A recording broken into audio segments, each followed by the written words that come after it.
Iran, America, ఇజ్రాయెల్లో పరస్పర దాడులతో పశ్చిమాసియా రణరంగంలా మారింది.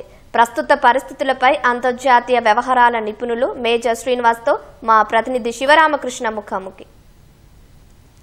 ఇరాన్ ఇజ్రాయెల్ పరస్పర దాడుల వల్ల యుద్ధ వాతావరణం నెలకొంది. అక్కడ అయితే ఇరాన్ సుప్రీం లీడర్ ఎవరైతే ఉన్నారో ఖమేనీ కూడా హతమైనట్లు కూడా వార్తలు వచ్చాయి. అయితే ఆ ఖమేనీ హతమైన తర్వాత అక్కడ ఉన్నటువంటి ప్రస్తుతమైన తాజా పరిస్థితులు ఏ విధంగా ఉన్నాయి, అక్కడ రాజకీయాలు ఏ విధంగా మారబోతున్నాయి, ప్రస్తుతం అక్కడ యుద్ధ వాతావరణం ఎలా ఉంది అనే విషయాన్ని మనతో మాట్లాడేందుకు ప్రముఖ అంతర్జాతీయ వ్యవహారాల నిపుణులు మేజర్ శ్రీనివాస్ ఉన్నారు. సార్తో మాట్లాడదాం. సార్ నమస్తే. సార్ జై హింద్. నమస్తే అండి. జై హింద్. సార్, ఇప్పుడు అక్కడ జరుగుతున్నటువంటి వాతావరణం చూస్తే ఇప్పుడు ఇరాన్ సుప్రీం ఖమేనీ ఎవరైతే ఉన్నారో ఆయన చనిపోయిన తర్వాత అక్కడ ఉన్నటువంటి పరిస్థితులు ఎలా ఉన్నాయి sir?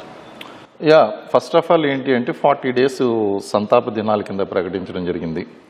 And Trump last 40-45 days గాను అంతకుముందు కూడా చెప్తుంది ఏంటి అంటే అక్కడ ఉన్నటువంటి లీడర్షిప్ ఏదైతే ఉందో ఆ లీడర్షిప్ని మార్చాలి అని చెప్పేసి చెప్పడం జరుగుతుంది. అంటే ఏంటి, తనకు అనుకూలంగా ఉన్నటువంటి లీడర్షిప్ ఏదన్నా చేంజ్ చేయాలి. అతను చేంజ్ చేయాలంటే ఇతన్ని ఓడించాలి, లేకపోతే అతన్ని హతమార్చన్నా చేయాలి. ఇప్పుడు వెనిజులా కూడా చేసింది ఏంటంటే సింపుల్గా వెనిజులా కాబట్టి భార్యతో సహా కిడ్నాప్ చేశాడు. అక్కడ ఉన్నటువంటి దళాలు ఏదైతే ఉన్నాయో వాళ్ళని చంపించి కిడ్నాప్ చేయించి పట్టుకుపోయాడు. కానీ ఇరాన్ అలా కాదు, ఒక స్ట్రాంగ్ దేశం కాబట్టి అతన్ని కిడ్నాప్ చేయడం కానీ చంపడం కానీ అంత ఈజీ కాదు.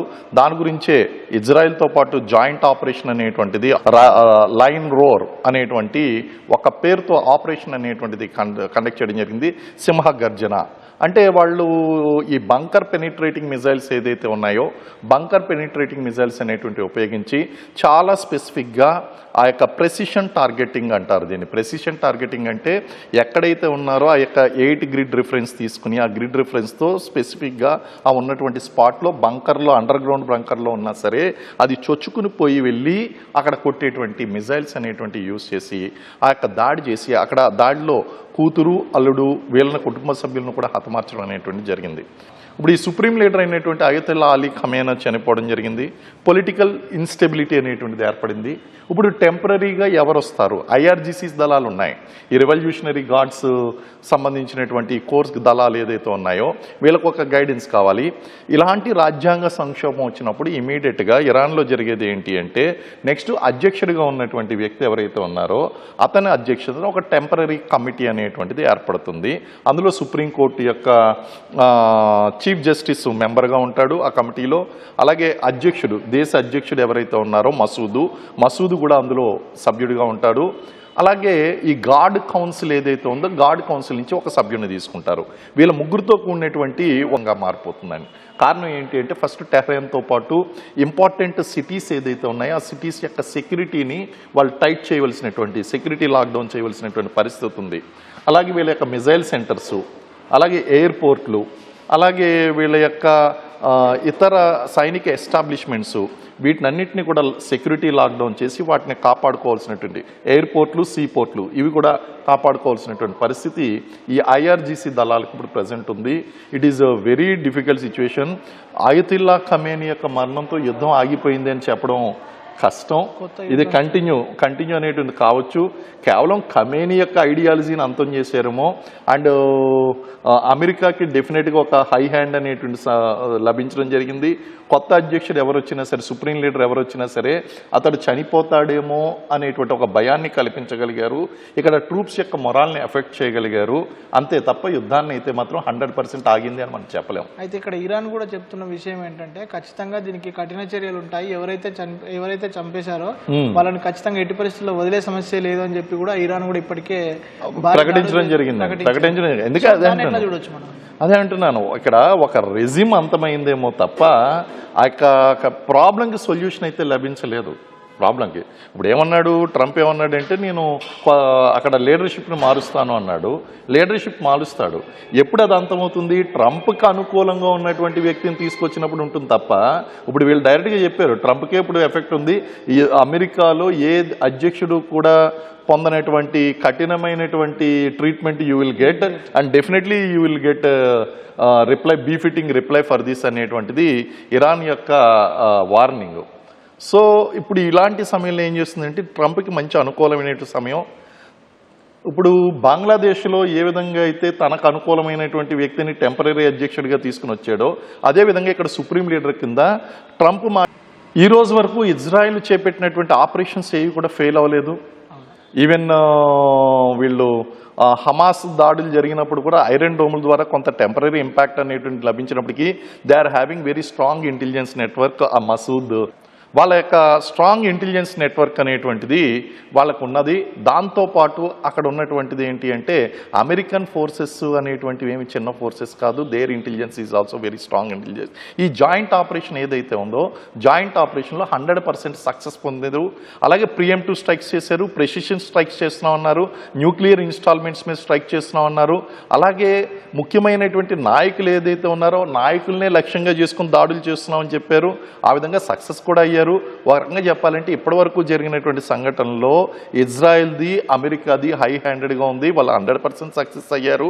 అండ్ ఇరాన్ అనేటువంటిది ప్రెషర్లోకి వచ్చింది.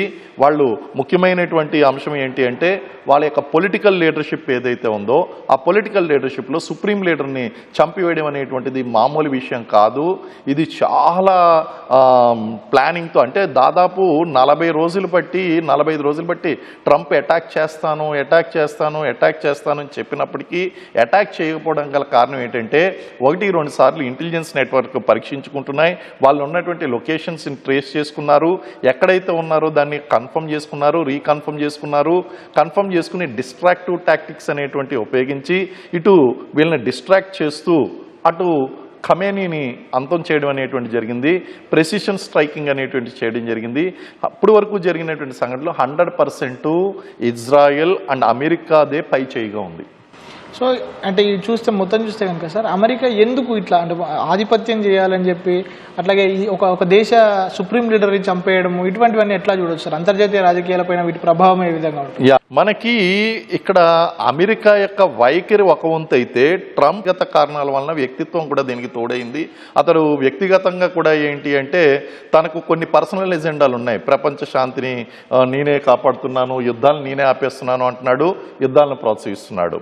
అలాగే మరో పక్కన ఏంటి అంటే నియంతృత్వ ధోరణిలో వ్యవహరిస్తూ ఉన్నాడు. సో ఇతని ధోరణి కూడా చాలా వివాదాస్పదంగా మారింది. ఈ రెండు ధోరణులు అమెరికా యొక్క ధోరణి, ట్రంప్ యొక్క ధోరణి కూడా కలిపితే అసలు ఏ దేశంలోనూ కూడా ప్రజాస్వామ్య దేశంలో ఇది ఒక అనార్కిటిక్గా లేదా ఒక ప్రపంచానికి నియంత్రగా వ్యవహరించేటువంటి అధికారం అమెరికాకి లేదు. అంటే కారణం అవుతుంది దాని వెనకాల అల్టిమేట్గా చూస్తే కనుక మధ్యప్రాచ్యంలో డిస్టర్బెన్సెస్ క్రియేట్ చేయడం, ఎక్కడైతే ఆయిల్ రిజర్వ్స్ ఉన్నాయో ఆయిల్ రిజర్వ్స్ ఉన్నటువంటి దేశాలని తన గుప్పిట్లో పెంచుకోవడం, అలాగే ప్రపంచంలో చెప్పకుండానే యుద్ధం చేయకుండానే ట్రేడ్ వార్ని ప్రకటించడం, తన యొక్క America's interest first, nations interest first అని చెప్పి అమెరికా ఫస్ట్ అనేటువంటి పాలసీని తీసుకుని వచ్చి ఇతర దేశాల యొక్క హక్కుల్ని కాలరాయడం, ఇవన్నీ కూడా ట్రంప్ చేస్తున్నటువంటి దురాగతాలు. వీటికి ఖచ్చితంగా చర్మగీతం పాడాల్సిందే. ఇది ఏ రోజైనా సరే, ఈరోజు ఇరాన్ లేకపోతే ఒకప్పుడు నిన్న వెనుజులా, ఈరోజు ఇరాను అనేసరికి రేపు భారతదేశం మీద కూడా రావచ్చు. పాకిస్తాన్కి ఓపెన్గా సపోర్ట్ చేస్తున్నారు. పాకిస్తాన్ లీడర్షిప్ చాలా గొప్పదని చెప్తున్నాడు. ఇవన్నీ చూస్తుంటే ట్రంప్ ఎంత త్వరగా అధ్యక్ష పదవి దిగిపోతే అంత మంచిది. అప్పటి వరకు కూడా మనకి థ్రెట్ అనేటువంటిది ఉంటుంది. ఇది ఖచ్చితంగా ప్రజెంట్ ఆయన వ్యవహరిస్తున్నటువంటి శైలి ఏదైతే ఉందో అది కొంచెం వివాదాస్పదంగానే ఉందండి. అయితే ఇక్కడ భారత్ అనేది ఎట్లా అంటే దౌత్యపరంగా ఎట్లా ఉండాల్సిన అవసరం ఉంది, అట్లాగే అక్కడ ఇరాన్ గల్ఫ్ దేశాలపైన కూడా చుట్టుపక్కల ఉన్నటువంటి సైనిక స్థావరాలు, అమెరికాకు సంబంధించిన సైనిక స్థావరాలు ఏవైతే ఉన్నాయో వాటి మీద కూడా దాడి చేస్తుంది. గల్ఫ్లో ఉన్నటువంటి భారతీయులు ఏ విధంగా జాగ్రత్తగా ఉండాలి? ఫస్ట్ భారతదేశం అనేటువంటిది న్యూట్రల్గా ఉంటుంది. అది చాలా కరెక్ట్. కారణం ఏంటంటే ఇరాన్తో మనకు ఉన్నటువంటి దౌత్య సంబంధాలు చాబహార్ పోర్ట్లో చూస్తే కనుక స్ట్రాటజిక్ రిలేషన్ ఉన్నది. అలాగే మనకి ఇజ్రాయెల్తో కనుక చూస్తే కనుక ఇజ్రాయెల్ యొక్క ఇంటెలిజెన్స్ యొక్క సహాయం తీసుకుంటున్నాం. అక్కడ ఉన్నటువంటి డిఫెన్స్ టెక్నాలజీని మనం వాడుతున్నాం. ఐరన్ డోమ్ టెక్నాలజీ విషయంలో మనం వాళ్ళ యొక్క సహాయం తీసుకుంటున్నాం. ఐరన్ డోమ్ దగ్గరికి వచ్చేసరికి మళ్ళీ ఇజ్రాయెల్, అమెరికా కలిపి పనిచేస్తున్నాయి. అమెరికాతో మనం గొడవ పెట్టుకునేటువంటి పరిస్థితుల్లో లేము. కారణం ఏంటి అంటే పక్క వాళ్ళ గొడవను తీసుకొచ్చి మన నెత్తిన పెట్టుకునేటువంటి స్వభావం. అట్లాగే భారత ప్రజలు ఎవరైతే గల్ఫ్లో ఉంటున్నటువంటి భారతీయులు ఎవరైతే ఉన్నారో వాళ్ళందరూ కూడా అప్రమత్తంగా అక్కడ దౌత్య కార్యాలయాలు చెప్పేటువంటి సూచనల్ని జాగ్రత్తగా పాటించాలని చెప్పి చెప్తున్నారు. కెమెరామెన్ దాస్తో శివరామకృష్ణ ప్రసాద్, ఈటీవీ న్యూస్.